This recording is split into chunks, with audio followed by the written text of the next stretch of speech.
बिस्मिल्लाहिर्रहमानिर्रहीम। बोलते कालम के साथ मैं आमिर रज़ा खान। और अफ़गान गवर्नमेंट जो है इस वक्त शदीद एक तो तन्हाई का शिकार है, दूसरा मुआशी दलदल में फंसती चली जा रही है। उनको एक सहारा नज़र आया जो कि तिनके का सहारा है और वो भारत है कि शायद भारत के ज़रिए वो ट्रेड कर सकेंगे, लेकिन ये भी खाम ख्याली है। मैं आपको सारी चीज़ों खोल कर ज़रा बयान करना चाहता हूँ। पाकिस्तान के साथ अफ़गानिस्तान की जो तजारत है उसमें अफ़गानिस्तान तकरीबन $2 अरब की अशिया जो हैं वो अपने मुल्क में मंगवाता है और उसको इस्तेमाल करता है।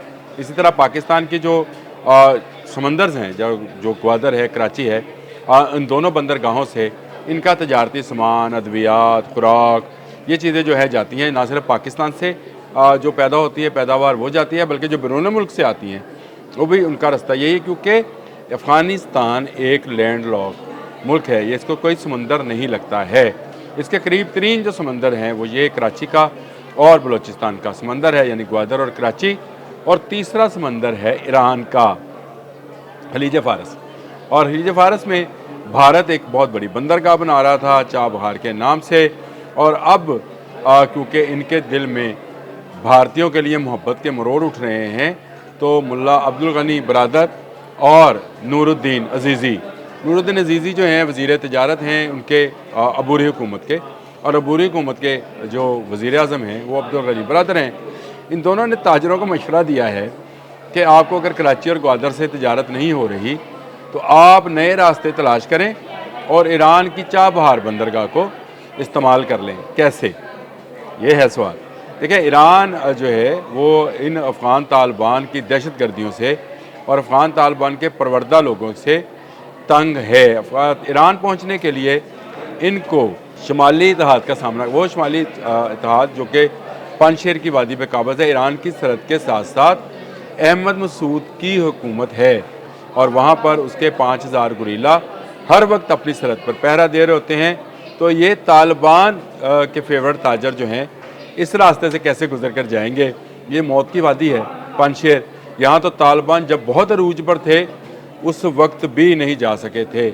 वो तो अहमद शाह मसूद को एक बैरूनी ताकत ने निशाना बनाया, एक कैमरामैन के ज़रिए। कैमरे में बम फिट था, इंटरव्यू देने के बहाने अहमद शाह मसूद से टाइम लिया गया और फिर उसको ब्लास्ट कर दिया गया, जिसमें उनकी जान चली गई। अब उनके बेटे इसी नाम से, अहमद मसूद ही नाम है उनका, वो मौजूद हैं और वो कमांड कर रहे हैं उस फोर्स को जो कि शुमाली इत्तेहाद की, जो पुराना शुमाली इत्तेहाद था अब तो NRF बन चुकी है, नेशनल रेजिस्टेंट फ्रंट उसको कहते हैं, वो बन चुकी है और उनकी बाकायदा एक फ़ौज और फोर्स है। तो क्या चाबहार जाने के लिए ये रास्ता महफूज होगा?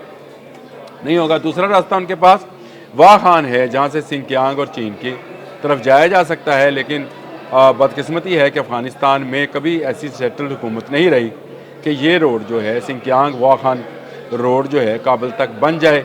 चीन ने बनाना शुरू की थी लेकिन हालात दोबारा ख़राब हो गए। फिर इन्होंने बगराम एयरबेस जो है उसके हवाले से कंट्रोवर्सी क्रिएट कर दी, जिससे बहुत ज़्यादा नुकसान हुआ। अब अब्दुल गनी बरादर और जो इनके वज़ीर तिजारत हैं नूरुद्दीन अज़ीज़ी, इनके दिल में दोबारा से भारत का मरोड़ उठा है।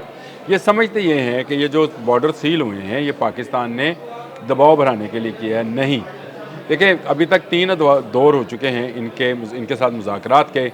इन तीनों दौर में पहला दौर जो है वो आपको पता है कतर में हुआ था, दोहा मुज़ाकरात।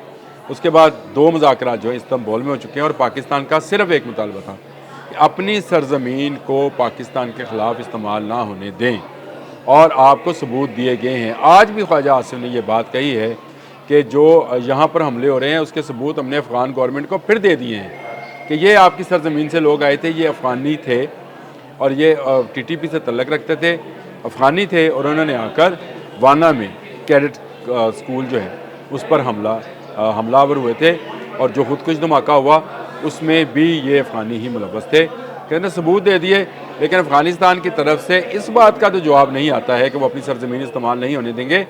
जो उन्होंने महफूज पनाह गाहें बना रखी हैं TTP के लिए, दाइश के, ISIS के लिए, वो तमाम पनाह गाहें ख़त्म करेंगे और इनको काबुल से दूर ले जाएंगे और आइंदा इनको पाकिस्तान के ख़िलाफ़ नहीं करने देंगे।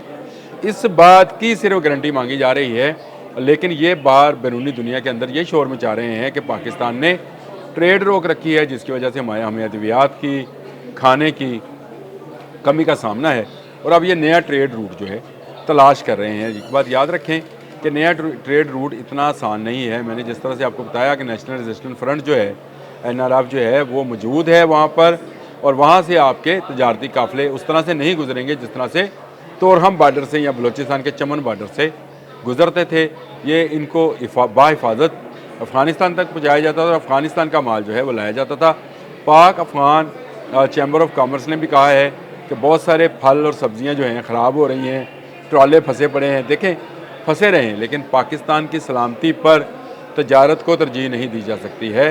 गो के पाकिस्तान जो है हमेशा अफ़गानों को मेज़बानी फ़राहम करता रहा है, उनको एक सेफ़ महफूज ट्रेड रूट देता रहा है, लेकिन ये पाकिस्तान की जड़ें काटने में मसरूफ़ रहे।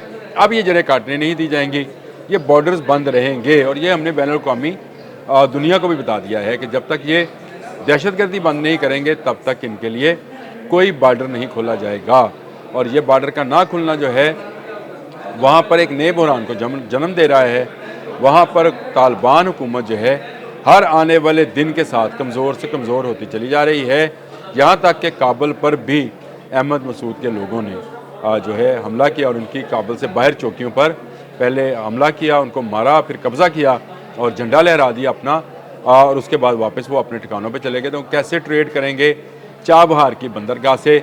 और अगर एयरलिफ्ट कराते हैं सामान को तो उसकी कीमत में इतना इजाफा हो जाएगा कि यहाँ से अफ़गानिस्तान से काबुल से भारत जाने वाला सामान जो है उसकी जो कीमत है कई गुना बढ़ जाएगी। और बनता क्या है? खुश्क मेवाजात हैं और हाथ से बुने कलीन हैं। ये इनकी प्रोडक्ट है जो अभी भारत में दिल्ली में नुमाइश है, जिसमें ये नूरुद्दीन अजीज़ी साहब गए थे।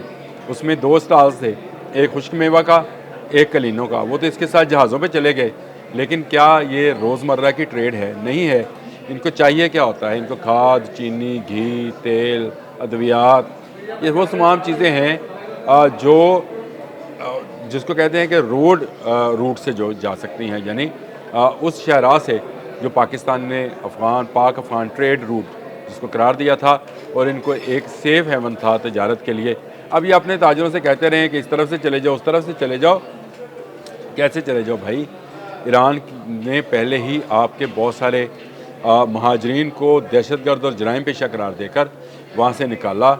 जो अफ़गान महाजरीन पाकिस्तान से भी जा रहे हैं, आप उन पर भी इल्ज़ाम लगा रहे हैं कि ये अफ़गान तालिबान के ख़िलाफ़ हैं। अफ़गान तालिबान के अंदर से कंधारी ग्रुप और काबली ग्रुप जो हैं वो आमने सामने हैं। तो इस माहौल में क्या वहाँ पर महफूज तजारत हो सकती है? नहीं हो सकती है। आपको दहशतगर्दी बंद करना होगी, चाहे आप अमन मुज़ाकरात के 4थे फेज़ में जाएँ, 5वें में जाएँ। जब तक आप दहशतगर्दी बंद नहीं करेंगे पाक अफ़गान ट्रेड दोबारा शुरू नहीं होगी। बॉर्डर बंद है तो बंद रहें। हाँ, यहाँ जो मौजूद लोग हैं अफ़गान महाजरीन, उनको ज़रूर वापस भिजवाया जाएगा। आप उनको संभालें, उनको बसाएं। आप तो कहते थे हमारे पास बड़ी तरक्की हो रही है, हमारे डॉलर ऊपर जा रहा है, क्योंकि बैरूनी दुनिया से आपको बेपनाह डॉलर और तजारत जो है पाकिस्तान के रास्ते से मिल रही थी। ये सारा कुछ बंद हुआ है तो आपकी चीखें निकल गई हैं। अब जो जिम्मेदारी है वो अफ़गान तालिबान पर है। अगर वो अफ़गानिस्तान को तरक्की देना चाहते हैं, उसको अमन का गवारा बनाना चाहते हैं, अपनी हुकूमत बचाना चाहते हैं, जो कि अबूरी हुकूमत है, मैं दोबारा कह दूँ, यह अबूरी हुकूमत है, इलेक्टेड गवर्नमेंट नहीं है। अगर इसको बचाना चाहते हैं तो उनको पाकिस्तान के साथ तल्लुकात को बहाल करना पड़ेंगे, जो सिर्फ़ एक शर्त रखता है कि आप अपनी सरज़मीन को पाकिस्तान के ख़िलाफ़ दहशतगर्दी के लिए इस्तेमाल ना होने दें और अपनी सरज़मीन के अंदर मौजूद वो एंटी पाकिस्तान ग्रोह जो वहाँ काम कर रहे हैं, दहशतगर्द तैयार कर रहे हैं, खुदकुश तैयार कर रहे हैं, उनको रोकें और यहाँ से दूर हटाएं और उनका असला छीन लें।